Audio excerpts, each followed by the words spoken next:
આપ સર્વોને હેતપૂર્વક જય શ્રી સ્વામિનારાયણ। આજની સત્સંગ કથા વાર્તા નિજ મંદિર સાવરકુંડલા પવિત્ર ધનુર્માસ અંતર્ગત આજની સત્સંગ કથા વાર્તામાં આપણે શ્રીમદ સત્સંગી જીવનની કથા સાંભળશું। પ્રકરણ 4 અધ્યાય 23। હેમંતસિંહ રાજા કહે છે કે, હે ઈશ્વર, તમે દેવાધિદેવ, દયાના નિધિ, માયાના અંધકારથી પર અને સર્વ જગતના કારણરૂપ છો। આવા અદ્ભુત દિવ્ય લક્ષણોથી યુક્ત સર્વથી વિશિષ્ટ એવા હે સર્વના અંતર્યામી નારાયણ, હું તમને નમસ્કાર કરું છું। હે ઈશ્વર, તમે સદાય મંદ હાસ્યયુક્ત મુખ કમળથી શોભી રહેલા, શ્વેત વસ્ત્રને ધારણ કરનારા, મનોહર પુષ્પના હાર ધારણ કરનારા, પાઘમાં લટકતા ઉત્તમ તોરાઓથી અત્યંત શોભી રહ્યા છો। એવા હે સર્વના અંતર્યામી નારાયણ, હું તમને નમસ્કાર કરું છું। હે ઈશ્વર, તમે સર્વથી શ્રેષ્ઠ એવા દિવ્ય અક્ષરધામમાં નિવાસ કરીને રહ્યા થકા બ્રહ્મ ભાવને પામેલા એવા અનેક મુક્તોથી વિવિધ પ્રકારના દિવ્ય ઉપચારો વડે સેવાયેલા અત્યંત શ્વેત તેજના સમૂહ મધ્યે વિરાજો છો। એવા હે સર્વના અંતર્યામી નારાયણ, હું તમને નમસ્કાર કરું છું। હે ઈશ્વર, તમે સાધુપણાનું અનુકરણ કરીને, અંતઃકરણને શાંત રાખીને, તેમજ બાહ્ય ઇન્દ્રિયોનું પણ દમન કરીને વર્તતા ને તપપ્રિય છો। સદાય પવિત્રપણે મનુષ્ય રૂપે રહેવા છતાં અને સ્વતઃ સિદ્ધ દશામાન વર્તતા હોવાથી તમે ગુણાતીત છો। અને એકાંતિક ધર્મોનું પ્રતિપાદન કરનારા એવા સર્વના અંતર્યામી નારાયણ, હું તમને નમસ્કાર કરું છું। હે ઈશ્વર, સમગ્ર લોકની શિક્ષાને અર્થે તમે સદાય અષ્ટાંગ બ્રહ્મચર્યના વ્રતનું પાલન કરીને મુમુક્ષુ જીવોમાં પ્રવર્તાવો છો। કારણ કે નિષ્કામ બ્રહ્મચર્ય વ્રતના પાલનથી જ તમે પ્રાપ્ત થાઓ છો।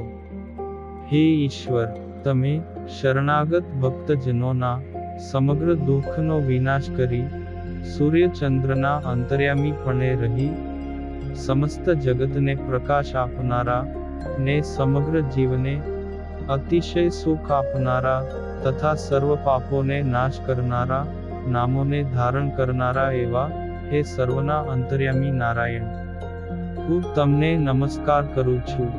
હે ઈશ્વર, તમે જ સર્વે પુરુષોમાં ઉત્તમ હોવાથી તમને પુરુષોત્તમ કહ્યા છે।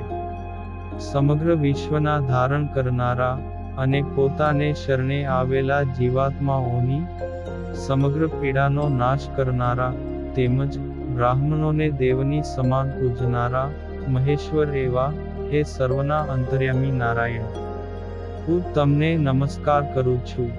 હે ઈશ્વર, તમે મુક્તાનંદ સ્વામી જેવા અનેક મહામુનિઓના સમૂહથી સેવાયેલા, શ્રદ્ધા, દયા અને ક્ષમાપરાયણ તથા ત્રણેય કાળમાં દિવ્યાકૃતિ હોવાથી નિત્ય અને અનંત જીવાત્માઓનો ઉદ્ધાર કરવામાં તત્પર એવા હે સર્વના અંતર્યામી નારાયણ, હું તમને નમસ્કાર કરું છું। હે ભગવન, આપે સંતોએ સહિત કૃપા કરીને પંચાળામાં પધારી લાંબા સમયથી મારા અંતરમાં રહેલો સંકલ્પ પૂર્ણ કર્યો છે। હે પ્રભુ, મારું જૂનાગઢ નગર પણ અહીંથી દૂર નથી, તેથી તમે જૂનાગઢને પણ આપના પાવન પગલાથી પવિત્ર કરો એવી મારી પ્રાર્થના છે। હે ભગવન, હજારો જૂનાગઢવાસી નગરજનો આપનું દર્શન કરીને પોતાના મનુષ્ય જન્મની સફળતા પ્રાપ્ત કરશે। આ પ્રમાણે હેમંતસિંહ રાજાએ કહ્યું। તેથી ભગવાન શ્રી હરિ તેમને કહેવા લાગ્યા કે, હે રાજન, જો એ પ્રમાણે જ હોય તો આપણે આજે જ જૂનાગઢ જઈશું। તેનાથી તમારો મનોરથ પૂર્ણ થશે અને અમારે તીર્થયાત્રા પણ થશે। પ્રગટ પ્રભુ શ્રી હરિએ આ પ્રમાણે કહ્યું। તેથી અતિશય પ્રસન્ન થયેલા હેમંતસિંહજી પોતાનું કાર્ય તત્કાળ સમાપ્ત કરીને એ જ સમયે રથ આદિક વાહનો જોડી અનુપસિંહ આદિક સ્વજનોની સાથે જૂનાગઢ જવા તૈયાર થયા. હે રાજન, પછી શ્રી હરિ હેમંતસિંહ રાજાની સાથે ઉત્તમ રાજા, જયાબા, લલિતાબા તથા જૂનાગઢથી પધારેલા ભક્તો તથા સોમલા ખાચર આદિક પાર્ષદો, રામ પ્રતાપભાઈ આદિક સંબંધીજનો તથા મુક્તાનંદ સ્વામી આદિક સર્વે સંતોને સાથે લઈને ઘોડે સવાર થઈ જૂનાગઢ પધાર્યા. તે માર્ગમાં આવતા ગામોના ભક્તજનોએ પોતાને ગામ રોકાવા માટે બહુ સ્તુતિ કરી છતાં ક્યાંને ન રોકાતા માત્ર પોતાના દર્શનનું સુખ આપીને તે ગામના ભક્તજનોને આનંદ આપતા થકા જૂનાગઢ પધાર્યા.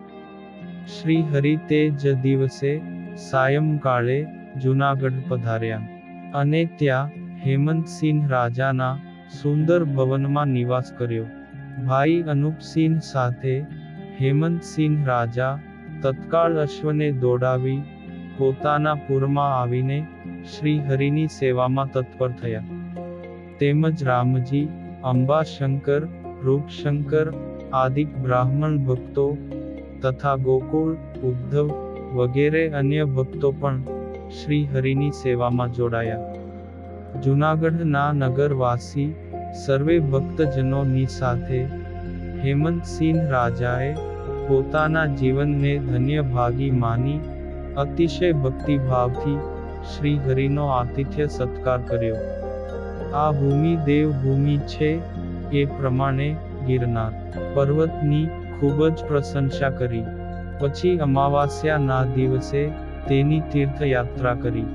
હે રાજન, ભગવાન શ્રી હરિએ દામોદર કુંડ તથા ગૌમુખી ગંગામાં સ્નાન કરી યથાવિધિ મહાદાન કર્યા.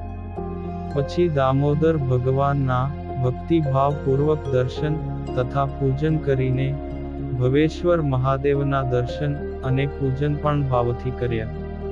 શ્રી હરિએ ત્યાં હજારો અને લાખો બ્રાહ્મણોને જમાડી દક્ષિણાઓ આપી અને ખૂબ જ પ્રસન્ન કર્યા. અનેક નાગર બ્રાહ્મણોએ ભગવાન શ્રી હરિનો આશ્રય કર્યો. પછી તેમની પ્રાર્થનાથી શ્રી હરિ ચૈત્ર માસ સુધી ત્યાં નિવાસ કરીને રહ્યા. હે રાજન, જૂનાગઢ વાસી નગરજનોએ ચૈત્ર સુદ પડવાને દિવસે નવા વર્ષ નિમિત્તે ચંદન, પુષ્પ, નૂતન વસ્ત્ર તેમજ ધન અર્પણ કરીને ભગવાન શ્રી હરિની પૂજા કરી.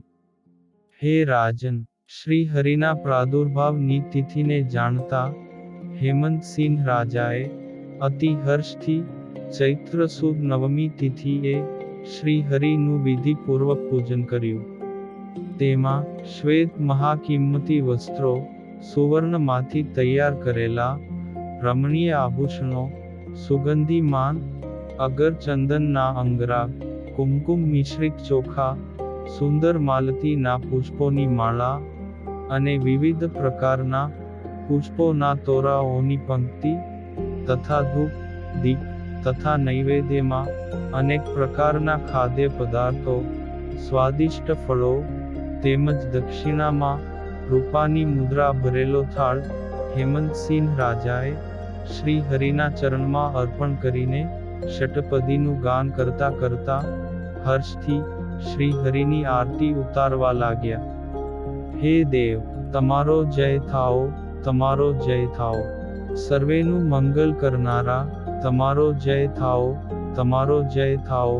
હે નારાયણ, હે સંતોના સ્વામી, તમે કલિયુગના દોષોના ભયને નિવારણ કરનારા છો.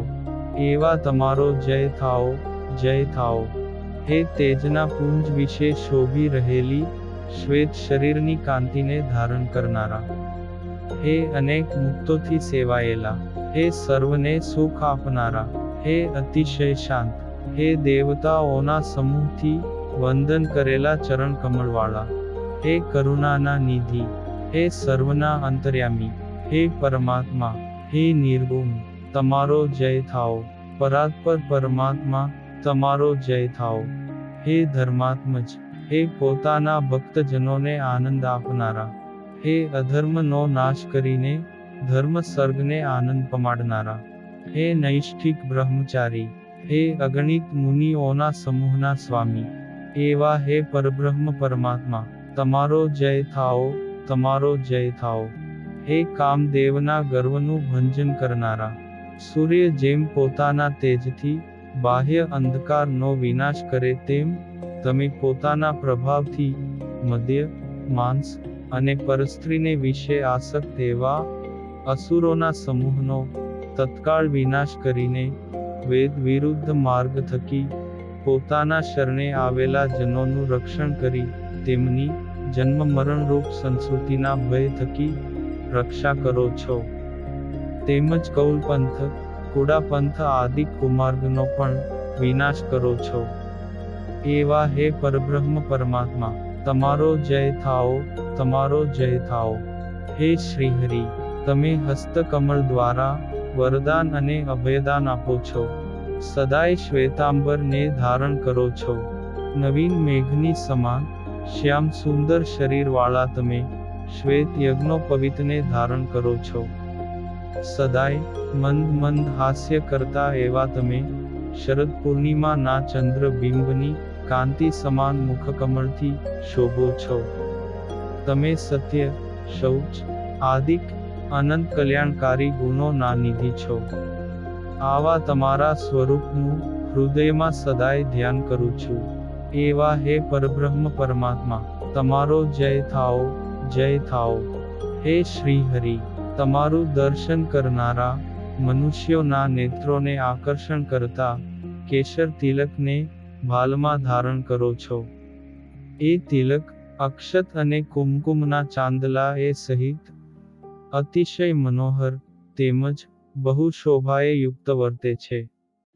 ભક્તજનો રૂપી તમારો પરિવાર ચંદન, પુષ્પના તોરા ને હાર ધારણ કરાવી તમારું પૂજન કરે છે. એવા તમારી હું સ્તુતિ કરું છું. એવા હે પરબ્રહ્મ પરમાત્મા, તમારો જય થાઓ, તમારો જય થાઓ. હે પુરુષોત્તમ, હે ધર્મ ધુરંધરોમાં શ્રેષ્ઠ, હે વિષ્ણુ, હે કૃષ્ણ, હે હરિ, હે સ્વભાવથી સર્વત્ર વિજય પામનારા, હે પ્રેમવતીના પુત્ર, હે કમળપત્રની સમાન વિશાળ નેત્રોથી શોભતા, હે પોતાના ભક્તજનોને અક્ષરધામની પ્રાપ્તિ કરાવનારા, તમારે વિશે મારી બુદ્ધિ સદાકાળ રમણ કરો. અને તમારા શરણાગત એવા મારું તમે સદાય વિઘ્નો થકી રક્ષણ કરો. એવા હે પરબ્રહ્મ પરમાત્મા, તમારો જય થાઓ, તમારો જય થાઓ. હે પ્રતાપસિંહ રાજન, આ પ્રમાણે ષટપદીનું ગાન કરતા આરતી કરીને હેમંતસિંહ રાજાએ શ્રી હરિની પ્રદક્ષિણા ને દંડવત પ્રણામ કર્યા. પછી બે હાથ જોડીને શ્રી હરિની આગળ ઊભા રહ્યા. ત્યારે અતિશય પ્રસન્ન થયેલા શ્રી હરિએ પોતાના કંઠમાંથી પુષ્પમાળા ઉતારીને હેમંતસિંહ રાજાને અર્પણ કરી. ત્યારે રાજા કહેવા લાગ્યા કે અહોહો, આ પુષ્પમાળા અર્પણ કરવા રૂપ શ્રી હરિએ મારા ઉપર મોટો અનુગ્રહ કર્યો છે. હું તો મહાભાગ્યશાળી થયો. આ પ્રમાણે તેઓ બહુ રાજી થયા. હે રાજન, તે સમયે સર્વે જૂનાગઢ નગર વાસી જનોને અતિશય આશ્ચર્ય પમાડતા ઉદાર બુદ્ધિવાળા ભગવાન શ્રી હરિએ પોતાની પૂજામાં આવેલા વિવિધ વસ્ત્રો તથા સુવર્ણના આભૂષણો બ્રાહ્મણોને દાનમાં આપી દીધા. હે રાજન, ભગવાન શ્રી હરિએ પ્રતિદિન સભામાં વિપ્રોને આનંદ આપતા કૃષ્ણ ભક્તિએ સહિત ધર્મશાસ્ત્ર સંબંધી બહુધા વાર્તાઓ કરી. સંતોના સ્વામી ભગવાન શ્રી હરિએ ચૈત્ર સુદ દ્વાદશી તેમજ પૂર્ણિમાને દિવસે હજારો બ્રાહ્મણોને ઈચ્છિત ભોજનો જમાડી તૃપ્ત કર્યા. તેમાં સર્વના સ્વામી ભગવાન શ્રી હરિએ દ્વાદશી તિથિએ મધ્યાહન કાળે સભામાં વિરાજમાન થઈ પોતાના સર્વ ભક્તજનોની આગળ દ્વારિકા તીર્થના મહાત્મ્યની વાત કરી. તેને સાંભળીને શ્રી હરિ પ્રત્યે તેમના બંને ભાઈ રામ પ્રતાપજી તથા ઈચ્છારામજી કહેવા લાગ્યા કે, હે શ્રી હરિ, જો તમારી આજ્ઞા હોય તો અમે અત્યારે જ દ્વારિકાની યાત્રા કરી આવીએ. આવા પ્રકારનું બંને ભાઈઓનું વચન સાંભળીને ભગવાન શ્રી હરિ તેમની સદ્ધર્મમાં નિષ્ઠા જોઈ ભલે જઈ આવો તેવી અનુમતિ આપીને તત્કાળ ભાતું તૈયાર કરાવ્યું. પછી તેમને પુષ્કળ ધન, 2 ઘોડા તેમજ 2 ગાડા અર્પણ કરીને બંને ભાઈઓને ચૈત્ર સુદ 13ને દિવસે દ્વારિકા જવા મોકલ્યા. તેમજ ભગવાન શ્રી હરિએ તે દેશના માર્ગના જાણકાર બ્રાહ્મણ શ્રેષ્ઠ મયારામ ભટ્ટ તથા રક્ષણ માટે શસ્ત્રધારી પોતાના પાર્ષદોને તેમની સાથે મોકલ્યા. દેશકાળને યથાર્થ ધ્યાનમાં રાખીને શ્રી હરિએ પોતાના ભાઈઓની સાથે યાત્રામાં જવા માટે અતિ ઉત્સુક બનેલા કૌશલ દેશથી સાથે આવેલા ભાઈઓના પુત્રાદિકને બહુ ગરમી હોવાના કારણે ત્યાં જ રોકી રાખ્યા. સુવ્રત મુનિ કહે છે કે, હે રાજન, શ્રી હરિએ ચૈત્ર વદ પડવાના દિવસે સંતો પાર્ષદોની સાથે ભોજન કરીને તે જ ક્ષણે જૂનાગઢથી નીકળ્યા ત્યારે પોતાની પાછળ આવતા અને વિયોગથી ખેદ પામતા હેમંતસિંહ રાજા આદિ ભક્તજનોને સમજાવીને પાછા વાળી માર્ગમાં આવતા ભક્તજનોને આનંદ આપતા થકા ગઢપુર પધાર્યા. હે રાજન, ગઢપુરથી નીકળ્યા ત્યારથી પ્રારંભીને પાછા ગઢપુર પધાર્યા સુધીની કથાને જે પુરુષો નિયમપૂર્વક ભક્તિભાવથી સાંભળશે અથવા બીજાને સંભળાવશે તે બંનેને શ્રી વાસુદેવ ભગવાનને વિશે નિર્મળ એકાંતિકી ભક્તિ પ્રાપ્ત થશે અને સંસારના સમસ્ત બંધનોથી મુક્ત થશે.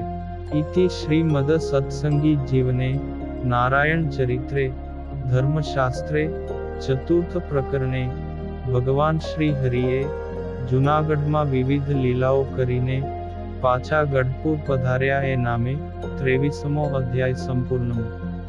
અને હવે પછીની કથા વાર્તા આપણે આગળના ભાગમાં સાંભળશું. અત્યારે આપ સર્વોને ભાવથી જય શ્રી સ્વામિનારાયણ.